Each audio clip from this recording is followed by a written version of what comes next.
ये जो फिल्म है ये एक बहुत ही ज़रूरी फिल्म है, ये आवश्यक फिल्म समझता हूँ मैं इसको। एक और चीज़ मुझे इस फिल्म में लगी कि सब आप जजमेंटल नहीं हुए हैं इस फिल्म में, और ये बहुत बहुत बड़ी चीज़ है। इस महत्वपूर्ण विषय को उठाने के लिए आपका आभार उत्तराखंड की ओर से, और इससे ऑथेंटिक हो गई है फिल्म, वरना एक कहानी बनकर रह जाती कि ये किसी के साथ सचमुच हो रहा है। तो मुझे लगा इससे काफी लोग प्रेरित होंगे। अमित जिनको आप लाए हैं और जो कैमरे के सामने आए हैं, उनके परिवार, मैं समझता हूँ बहुत बहादुरी का कार्य किया है, और ऐसे और लोगों को भी आगे आने के लिए प्रेरित करना चाहिए, क्योंकि हमें सिर्फ उन लोगों को बचाना ही नहीं है जो आगे इस नशे में पड़ सकते हैं, जो लोग इस नशे के शिकार हो चुके हैं उन्हें बाहर निकालना भी है, और उसमें उनका हाथ थामना भी आवश्यक है। एक इसमें चीज उठाई है, देखिए, रोल मॉडल्स वाली। हमको ये देखना है कि हमारे पहाड़ के रोल मॉडल्स कौन बन रहे हैं। बच्चों को ये लगता है कि जो चमकदार है वही जो है असरदार है, या वही मुझे करना है, वही मुझे बनना है, और वो उस बुलावे में आ जाता है। हमको अपने युवाओं को सही रोल मॉडल चुनने में भी मदद करनी पड़ेगी। ये फिल्म जितनी दिखाई जाए, जहां जहां दिखाई जाए, दिखाई जानी चाहिए, और इससे लोगों को बहुत फर्क पड़ेगा। ये गंभीर विषय है, और ये आपने शुरुआत की है, ये बहुत दूर तक जाए, मेरी बहुत बहुत शुभकामनाएं। निश्चित रूप से ये विषय आज हमारे समाज में बहुत जरूरी हो गया। यहाँ पर हमारे छोटे छोटे बच्चों को किस प्रकार से बिगाड़ रही है, किस प्रकार से उनका जीवन खराब कर रही है, उनके साथ साथ उनके माँ बाप के ऊपर, उनके परिवार के अन्य सदस्यों पर, छोटे भाई बहनों पर बहुत ही बुरा असर डाल रही है। और उत्तराखंड में क्या, सभी जगह ये नशा बहुत फैल रहा है, और इस फिल्म से निश्चित रूप से ये बहुत ही सकारात्मक प्रभाव डालेगा, और इसमें समाज के सभी वर्गों का, सभी लोगों का जागरूकता फैलाने में, लोगों को करने में, इससे सावधान करने में, सभी को अपनी भूमिका इसमें निभानी होगी। अगर हम सब लोग मिलकर और इसको सभी लोगों को जागरूक करके, जब समाज को जागरूक कर लें, समाज जब जागरूक हो जाएगा तो निश्चित रूप से इस पर हम लोग सफलता पाएंगे। फिल्म के निर्माता एवं निर्देशक को हार्दिक बधाई एवं शुभकामनाएं। इन्होंने चुनौतीपूर्ण विषय को इसमें चुना है और फिल्म का निर्माण किया है। मुझे आशा है कि इस फिल्म के प्रसारण से समाज में फैल रहे नशे के कुप्रभाव को कम करने में मदद मिलेगी।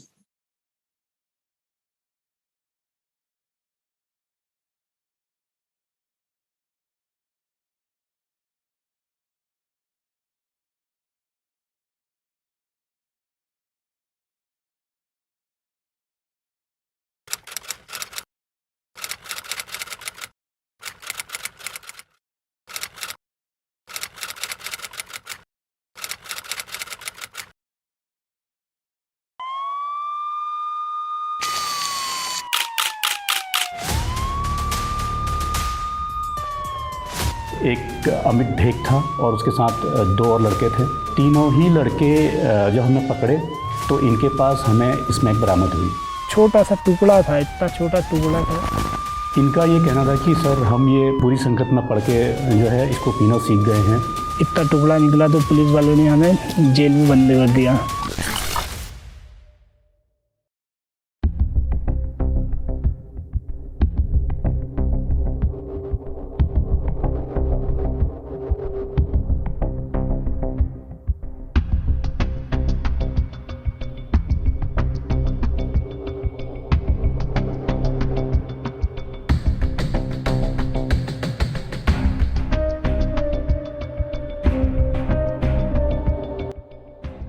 दिसंबर 2017 की शाम 3 नौजवान एक गाड़ी में सवार टनकपुर से वापस अपने घर लोहाघाट जा रहे थे।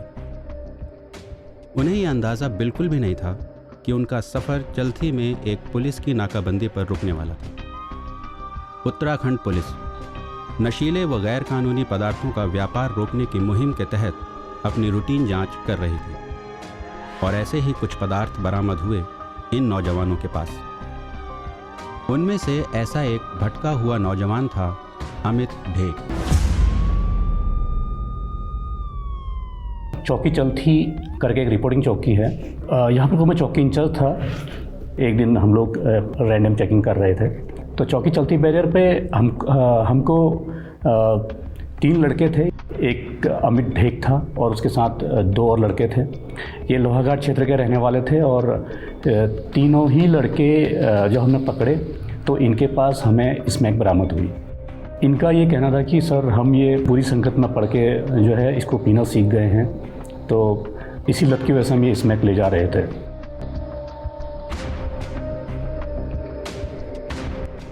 आखिर अमित इस मोड़ पर पहुंचा कैसे?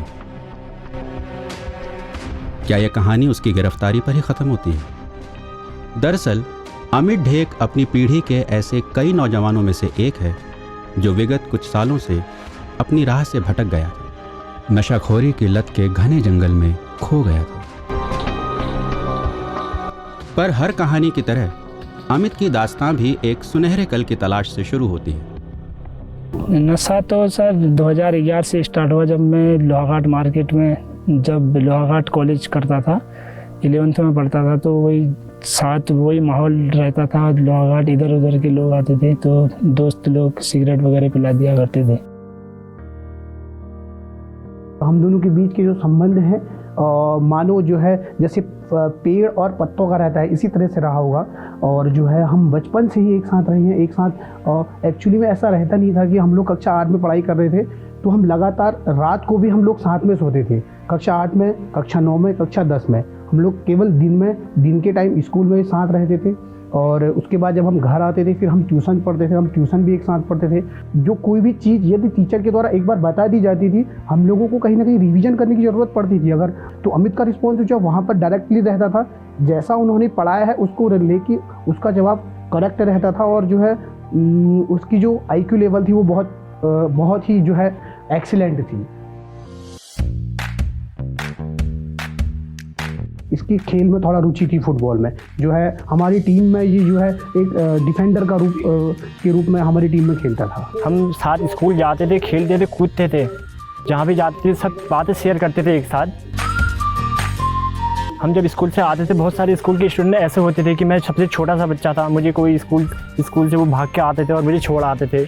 मैं आता था, मेरा भाई जो था मुझे अपने कंधे में लाता था, फिर घर आता था, उनसे आगे पहुँचाता था। स्कूल जाता था, कोई मुझे डांटता था तो मेरी हेल्प करता था वहाँ पे।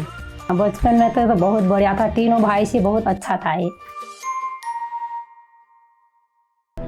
अमित के परिवार में कभी किसी ने यह नहीं सोचा था कि उनका हंसता खेलता नौजवान बेटा एक ऐसे तूफान की ओर बढ़ रहा था जो उसे तबाही के करीब पहुंचाने वाला था। अमित अंधेरे से घिरी एक भूल भुलैया में खोने लगा, जहां से बाहर आना उतना ही मुश्किल है जितना नशे की धुंध में खोना आसान। एक तो अगर बच्चा आपका स्कूल में अच्छी परफॉर्मेंस नहीं दे रहा, उसकी परफॉर्मेंस घट गई, तो आपको सजग होना है।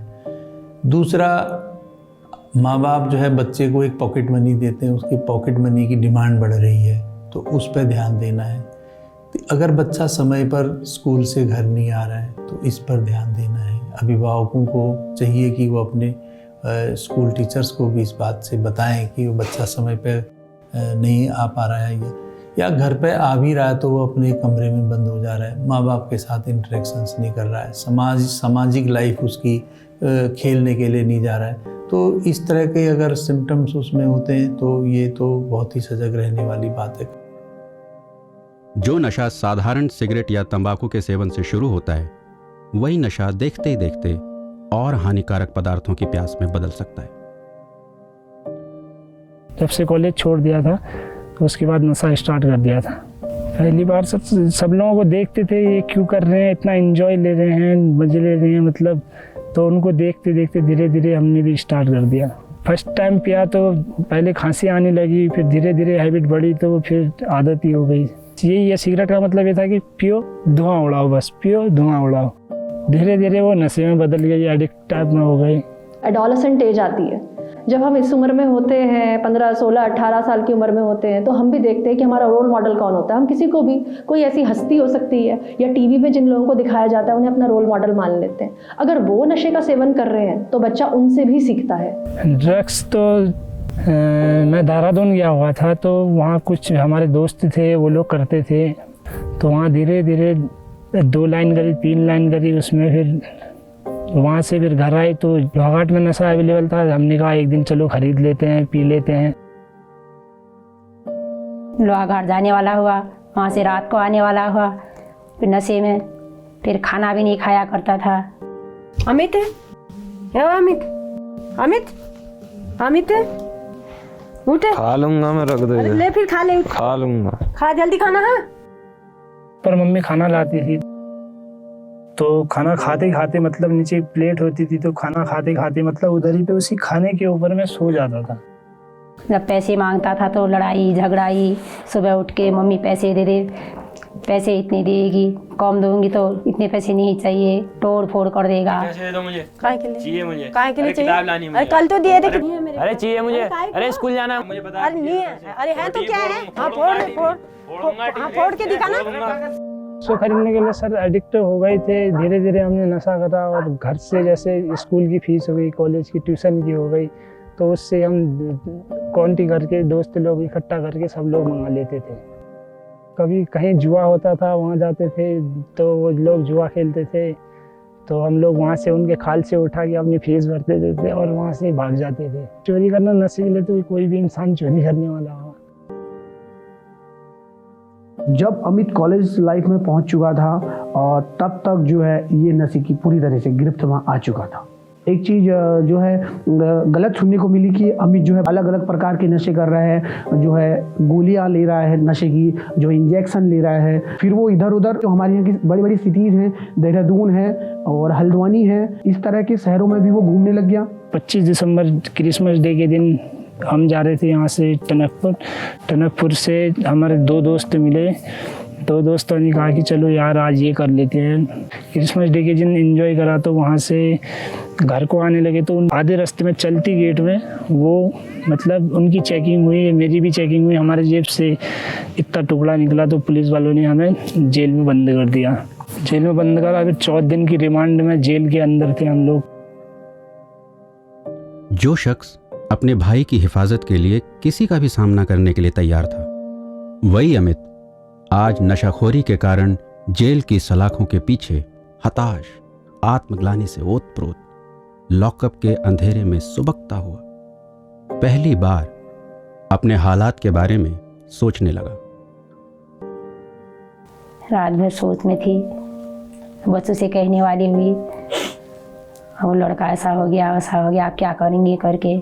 मैं इससे झील में मिलने के लिए गया, 2 बार मैं इससे मिलने के लिए गया। पहले तो मैंने इसको देखा जब झील के अंदर था, ये आने में घबरा रहा था, तो इनको लग रहा होगा कि यार आज मेरा दोस्त मुझसे झील में मिलने आ रहा है, तो उसको भी कहीं ना कहीं बुरा लगा होगा जब मैं उससे मिलने गया।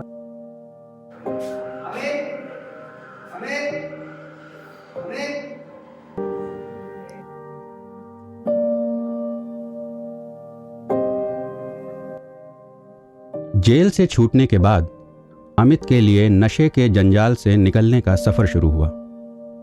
क्या हमारा समाज ऐसे इंसान को अपनाने के लिए तैयार था जो कि नशाखोरी जैसे संगीन सामाजिक अपराध के कारण जेल तक की यात्रा कर आया हो?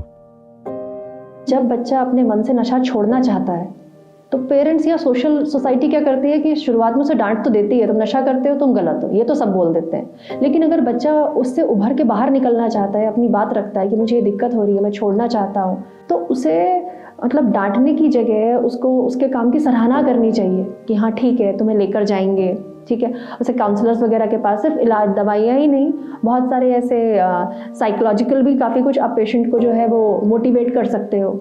जब ये फाइनली घर आया था तो वहाँ से थाने से छूटने के बाद तो उस समय हुआ था, लोगों की जिसने बातें सुनी कि ये नशा करता है, ये करता है, लोगों ने बहुत दुरकारा फटकारा। माँ के आंसुओं को देखता था कि बेटा तूने ऐसा क्यों किया, पिताजी की डांट और भाई की डांट, सबको देखा, इसने लगा कि यार ये गलत चीज़ हो रही है मेरी बॉडी में, कुछ रहा भी नहीं है, अब मैं कुछ कर भी नहीं सकता हूँ, नशे के बिना मैं कुछ कर भी नहीं सकता हूँ, खोया खोया रहता हूँ, नशा करके क्या होता है। घर वालों ने समझा, बड़ा भाई कहता था भाई से कि ये चीज़ गलत चीज़ें हैं, जो तू चीज़ अभी कर रहा है अभी तो थोड़े टाइम के लिए तुझे अच्छा लगेगा, पर बाद में जो अंदर ही अंदर से तुझे खोखला करते जा रही है और तू इसको रोक भी नहीं सकता। एक बार ये तुझे अभी तो शौक के लिए तू पी रहा है, पर बाद में धीरे धीरे जब तू इसका आदी हो जाएगा तो तुझे इसके बिना कुछ कर भी नहीं पाएगा।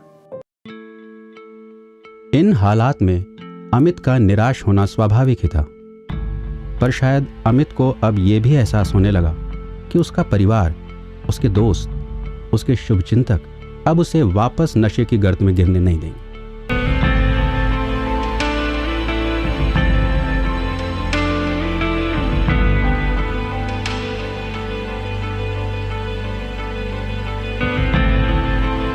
वो उसे इस लत से उबरने में उसके साथ खड़े रहे। अमित इस नए भरोसे के साथ संभलने लगा, धीरे धीरे अपनी कमजोरी को काबू कर दृढ़ता के साथ आगे बढ़ने लगा। पर इस कहानी में कई और किरदार भी हैं और पहलू भी। सब्सटेंस अब्यूज़ को आपको समझने के लिए ये समझना होगा कि इसका एक सामाजिक पहलू भी है और एक आर्थिक पहलू भी है। सामाजिक पहलू के लिए चूँकि एक बहुत सबसे पुराना एक हमारे समाज में एग्जिस्ट कर रहा है, और चूँकि पहले के समय में एक्सेसिबिलिटी, ट्रांसपोर्टेशन, ये सब समस्याएं होती थी, आज के समय में ये सब चीज़ें बहुत ही आसानी से आप कहीं भी किसी भी चीज़ को ट्रांसपोर्ट कर सकते हो, एक्सेस कर सकते हो।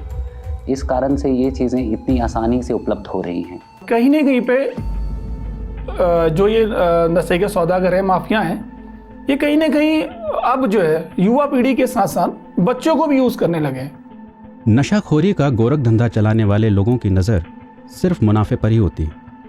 उनके लिए किसी मासूम की जान या किसी का परिवार बर्बाद करना कोई मायने नहीं रखता। ये लोग ढेर सारे रुपए, पैसे और रंगीन दुनिया का झांसा देकर छोटे छोटे मासूम बच्चों को फंसाते हैं, उन्हें नशे का आदी बनाते हैं और फिर उन्हीं से नशा बिकवाते हैं। ये कुछ पल की वो खुशियां हैं जो कि आपको, आपके परिवार और आपके समाज तक को बर्बादी के कगार पर लाकर खड़ा कर देगी। इस जंजाल से बचने का सबसे आसान तरीका है कि सदैव सतर्क रहें, किसी के भी बहकावे में ना आएं और नशे से मीलों दूर रहें।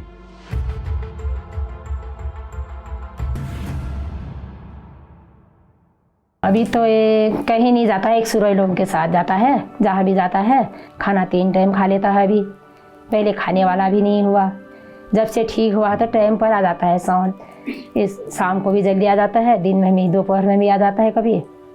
आजकल अच्छा है। नशे की गहराई से उबर कर सतह तक पहुंचना नामुमकिन नहीं, पर इसे एक बीमारी के तौर पर पहचानना अनिवार्य है। सही समय पर नशाखोरी की बीमारी के लक्षण पहचान कर विशेषज्ञों की मदद लेने में ही समझदारी है। दोस्तों से खुलकर अपनी परेशानी की चर्चा से आगे का सफर आसान हो सकता है। नशा करना गलत बात है, मैं मानती हूँ, लेकिन ये एक बीमारी है। इस चीज़ का इलाज सिर्फ दवाई से ही नहीं है। इसमें पेरेंट्स को समझाना, टीचर्स तक मैसेज पहुँचाना या सोसाइटी को समझाने का भी एक बहुत अहम रोल होता है। बेसिकली बच्चों का दूसरा घर होता है स्कूल। बहुत सारी जानकारी टीचर्स को पता चल जाती है। अगर आपको कुछ भी दिक्कत लगती है, नशा या कोई भी और मानसिक बीमारी भी लगती है, तो उसके बारे में आप पेरेंट्स को फौरन इन्फॉर्म करना चाहिए। हम दोनों के बीच कम्युनिकेशन जो गैप बीच में था, और बीच लास्ट के 4-5 ईयर में कम्युनिकेशन गैप था, और लगभग वो पूरी तरीके से कम्युनिकेशन गैप भर चुका है। अब हम दोनों के बीच में लगातार मुलाकातें होती हैं। आज से 4 दिन पहले मैं इससे मार्केट पे भी मिला था। मैंने इसको बताया कि आप तो काफ़ी अच्छा लग रहा है, मुझे भी काफ़ी खुशी हो रही है कि जो बंदा कल तक नकारात्मक चीज़ों को लेकर, नशे की प्रवृत्ति को लेकर गलत राह पर जा रहा था, उस प्रवृत्ति के खिलाफ जो है वो लड़ाई लड़ रहा है कि लोगों को नशा नहीं करना चाहिए। तो घर से भी सपोर्ट मिलने लग गया, धीरे धीरे समाज का भी सपोर्ट मिलने लग गया। तो इसे भाई को थोड़ा लगने लगा कि यार घर वाले भी सपोर्ट करते थे, और जो समाज के लोग भी सपोर्ट करते थे। जब मैं नशे में पड़ा हुआ था तो समाज के लोग भी मुझे सपोर्ट नहीं करते थे। तो भाई ने कहा कि अब छोड़ना है तो छोड़ना है, और बाद में भाई ने सब कुछ छोड़ दिया था। कभी कभी हम सबकी ज़िंदगी में ऐसे पल आते हैं जब सच का सामना करने के लिए नशाखोरी ही सबसे आसान तरीका लगने लगता है, राहत का एक ज़रिया लगने लगता है। ऐसे पलों में अपने परिवार या दोस्तों की मदद लें, उनसे अपने मन की बातें या परेशानियां साझा करें, तो आपको सही निर्णय लेने में और उचित मार्ग चुनने में आसानी होगी। आप बिना किसी नशे की लत के चंगुल में फंसे अपनी मंजिल तक पहुंच सकते हैं। याद रहे, नशा बर्बादी का जरिया तो है ही, जानलेवा भी हो सकता है।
लौटे हैं हम तो बड़ी मुश्किलों से उन अंधेरों से,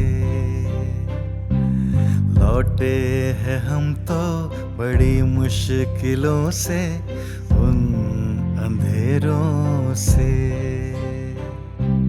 खेलो न तुम मगर यूं ऐसे कल के उजालों से, सुलग रहे हैं हम तो अब तक अपने छालों से। खेलो न तुम मगर यूं ऐसे कल के उजालों से, खेलो न तुम मगर यूं ऐसे कल के उजालों से।